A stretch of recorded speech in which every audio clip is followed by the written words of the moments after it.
فكره ان عبد الله السعيد ومحمد السيد يلعبوا اثنين على دايره السنتر، دايما الفريق اللي بتلعبه واخد منك نص الملعب. خلاص.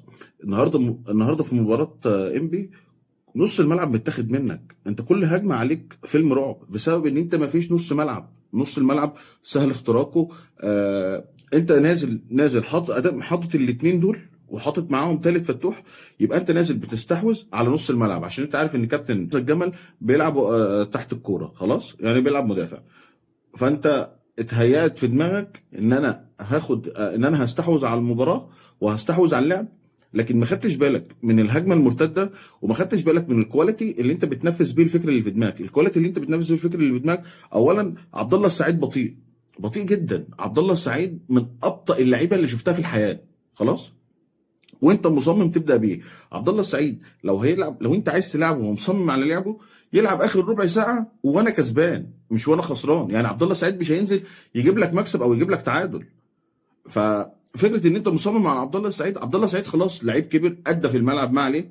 لما ينزل احتفل بيه، اضيع بيه وقت. رحت نص الملعب عندك بطيء جدا، خلاص سبت عبد الله السعيد وطلعت محمد السيد اللي هو مش في يومه ومش في فترته، وبقاله فتره كبيره مش في فترته، ورحت منزل عليهم ادم كايد. ادم كايد لعيب مهاري جدا، خلاص، بس برضه رتمه بطيء. ما هو اللعيب ليه كذا تصنيف، يعني لعيب مهاري وبطيء، لعيب مهاري وسريع. يعني عندك مثلا بزيرة لعيب مهاري وسريع.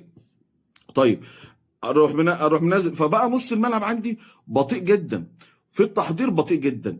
ما بيقدر، دي لعيبه مش هترجع تدافع على الكوره. انت الوحيد النهارده اللي كان بيرجع يدافع على الكوره كان عبد الله السعيد. فعبد الله السعيد انا ما بقتش بلعبه صانع العاب ولا رقم 10، انا بقيت العبه فعليا هو رقم 6. هو كان الوحيد اللي واقف على دايره السنتر في حاله الهجمه، وكان بيرجع مع اي مهاجم جاي من ناحيه انبي. طيب، دي طريقه تكسب، الطريقه دي بتكسب. ثانيا كلمه للاعيبه الزمالك، لعيبه الزمالك بقى لها ماتشين من الماتش اللي فات بتاع الاتحاد، ماتش الاتحاد اللي احنا كسبناه بكرم من ربنا لا اكتر ولا اقل، وانا قلت كده في الفيديو اللي فات. الماتش بتاع الاتحاد احنا كسبناه ببركه ربنا لا اكتر ولا اقل. طيب، اتعلم بقى انا في المركز الاول بفضل ربنا سبحانه وتعالى الاول. ثانيا ان انا الروح اللي عندي في الفرقه روح كبيره جدا. خلاص. العنصر المهم بالنسبه لي اللي في ايدي ان انا اللعيبه دي ما ضيعش الروح اللي عندها، احاول احافظ على الروح اللي عندها والتركيز اللي عندها على قد ما اقدر. فانت من ماتش الاتحاد انت ما فيش، احنا شايفين ما فيش روح.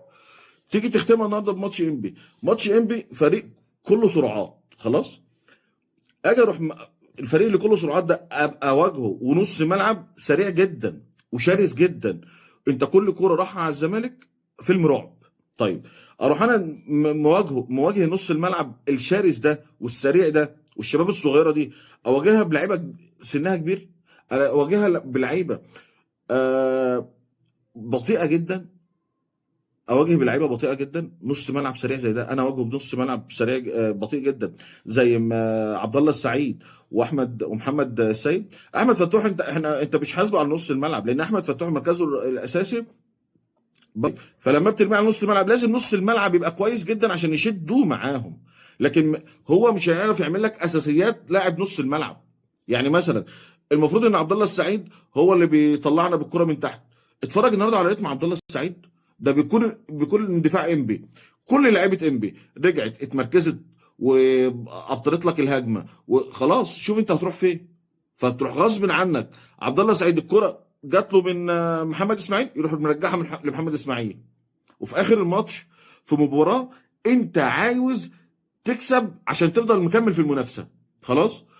ثانيا بقى الدوافع، لعيبه انبي دي لعيبه عايزه توصل للسابع، عايزه تاخد السابع عشان تضمن ان هي تلعب في في الدور الثاني في المنافسه على الدوري، خلاص. انت شفت دوافع الزمالك والاداء اللي ادى بيه ده يقول ان دي لعيبه عايزه تنافس على الدوري. انت بتشد الاهلي من العنايه المركزه اللي راقد فيها. طب بتشده ليه؟ بتشده ليه؟ بادائك الباهت ده وبخسارتك من انبي النهارده انت بتدي للاهلي امل. خلاص، هو كان رايح في سكه اللي بيروح ما بيرجعش. لا اخسر لك انا، ما هي دي عاده نادي الزمالك برضو. دي العاده بتاعت نادي الزمالك. الاهلي وحش ابقى انا اوحش، الاهلي يخسر ابقى انا اخسر، الاهلي يتعادل، لا انا اخسر له برضه، ما هو انت الكبير، احنا دايما بنحب نكبر الكبير بتاعنا. الاهلي ازاي يبقى مش شايف، والاهلي ازاي جمهوره يزوم عليه؟ انت مش واخد بالك ان هي حرب نفسيه قبل ما تبقى حرب جوه الملعب. انت لما بتستخدم اللعيبه بتاعتك وبتكسب بيها وبتطلع احسن اداء، انت بتضغط عليهم وبتضغط على الجمهور بتاعهم. انت الجمهور بتاعهم معايشهم فتره ولا اسوأ. انا اروح اصالح الجمهور بتاعهم؟ اروح انا جمهور فرقه نادي الزمالك تروح تصالح جمهور النادي الاهلي؟ ما هو انت من الماتش الجاي كده بتاع الاهلي انت تتفرج المدرجات ترجع تاني، ما خلاص، ما احنا شايفين الزمالك وحش. لكن انت لو كنت كسبت النهارده كان هيبقى الفرق بينك 4 بونت. اه انت لسه مركز اول ولسه ماشي اول، بس انت مش هتاخد الدوري بالنقطه. يعني انت مش عشان انت معدي الاهلي بنقطه، انت في بينك وبينه ماتش، وفي بينك وبين بيراميدز لسه ماتش في الدور الثاني. طيب ما ادوس بقى، ادوس واكمل واكسب. لكن لا، ازاي الاهلي بقى احنا نسيب جمهور الاهلي زعلان كده؟ ضربه الجزاء بتاعت نادي اللي على نادي الزمالك النهارده مش ضربه جزاء. الكره دي مش ضربه جزاء، وفي كل دوريات العالم مش ضربه جزاء. اه لمس رجله، بس هو رجله، لعيب الزمالك رجله كانت على الارض وكانت رايحه على الكوره، خلاص حصل الالتحام ده ما يرتقيش لضربه جزاء. وما تقوليش لو هي بره منطقه الجزاء تحسب فاول. الفاول غير ضربه جزاء. بقى نبطل بس تفكير ايه الاطفال ده اللي هو ايه، ادام تتحسب بره فاول يبقى تتحسب جوه ضربه جزاء. لا، دي مش زي دي مش زي دي. والا اقول لك الكره اللي تتحسب انذار تبقى طرد، ما هي دي برضه زي دي فاول، وده ضربه برجله، وده فاول وده ضربه برجله. بس هو الفرق في قوه الالتحام. قوه الالتحام بتاعت ضربه الجزاء ما تديش ان دي ضربه جزاء اصلا. لكن الكره الثانيه ضربه جزاء واضحه وصريحه. وهو ربنا عشان خاطر ما نطلعش نقول ايه جمهور الزمالك خسر بضربه جزاء وهميه وكده، لا دي ما كان دي، ما الانبي ضيعها برضه كانت ممكن تيجي جول. خلاص. فنادي الزمالك النهارده كان سيء جدا، سيء جدا جدا يعني. شتاني الفرق ما بين المباريات اللي فاتت وما بين المباراه دي، مباراه انبي. فكابتن حمزه الجمل شابوه، عرفت تلعب مباراه الزمالك 10 على 10، 10 على 10 كمان. معاك فرقه جامده جدا كلها شباب صغيره، واستعداد للموسم الجاي الفرقه دي تبقى معاك هتقول حاجه. بس ناس يعني الكهرباء ما كانش ليه داعي بصراحه انه يجي انبي. مش شايف ان خلاص كهربا بطل كوره. كهربا بقى عايش دلوقتي على اللقطه، بقى مطيباتي اللي هو حد متنرفز اروح اطبطب عليه وابوسه، حد مش عارف ايه اروح اعمل ايه بس دي بقت شغل الكهرباء. كان في الزمالك شوف، دي آية من آيات ربنا، إن أنت يبقى نجمك في السماء في مكان ما تتبطرش. لما تلاقي نفسك في مكان واخد وضعك وربنا مكرمك فيه، ما تتبطرش على الكلام ده، ما تتبطرش على المكان اللي ربنا حطك فيها مع الجمهور ده ومع الفرقه دي. لان هي الموضوع كله كرم من ربنا.